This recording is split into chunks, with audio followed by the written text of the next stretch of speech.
चुनाव आयोग ने मतदाता सूची की एसआईआर की समय सीमा को बढ़ाने का ऐलान कर दिया है। 12 राज्यों में चल रही एसआईआर की प्रक्रिया की जो डेडलाइन है वो 7 दिन बढ़ गई है।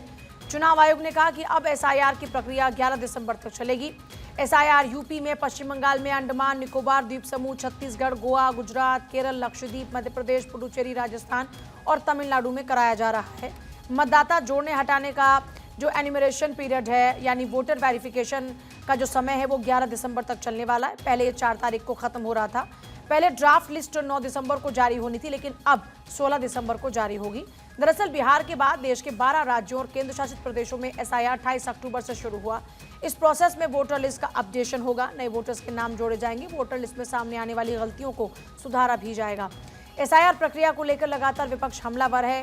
कांग्रेस ने प्रक्रिया के दौरान काम के दबाव के चलते जान गंवाने वाले बीएलओ की मौत को मर्डर बताया था। वहीं बंगाल और यूपी में भी ममता और अखिलेश एसआईआर को लेकर सरकार पर हमले कर रहे हैं। एसआईआर का मामला सुप्रीम कोर्ट में पहुंच चुका है। एसआईआर के खिलाफ दायर तमिलनाडु, बंगाल, केरल की याचिकाओं पर लगातार सुनवाई जारी है। इस दौरान चुनाव आयोग ने कहा कि एसआईआर प्रक्रिया को लेकर राजनीतिक दल जानबूझकर डर का माहौल बना रहे हैं। चीफ जस्टिस सूर्यकांत और जस्टिस जॉय माल्या बागची की बेंच ने केरल सरकार की याचिका पर केंद्र और राज्य चुनाव आयोग से 1 दिसंबर तक जवाब देने को कहा है। अगली सुनवाई 2 दिसंबर को होगी। वहीं तमिलनाडु में याचिका पर 4 दिसंबर और पश्चिम बंगाल की याचिका पर 9 दिसंबर को सुनवाई होगी। इसी दिन चुनाव आयोग राज्य की ड्राफ्ट वोटर सूची जारी करेगा। बेंच ने कहा अगर राज्य सरकार मजबूत आधार देती है तो हम तारीख बढ़ाने का निर्देश दे सकते हैं। उन्होंने कहा एसआईआर पहले कभी नहीं हुआ तो ये वजह इलेक्शन कमीशन के फैसले को चुनौती देने का आधार नहीं बन सकती।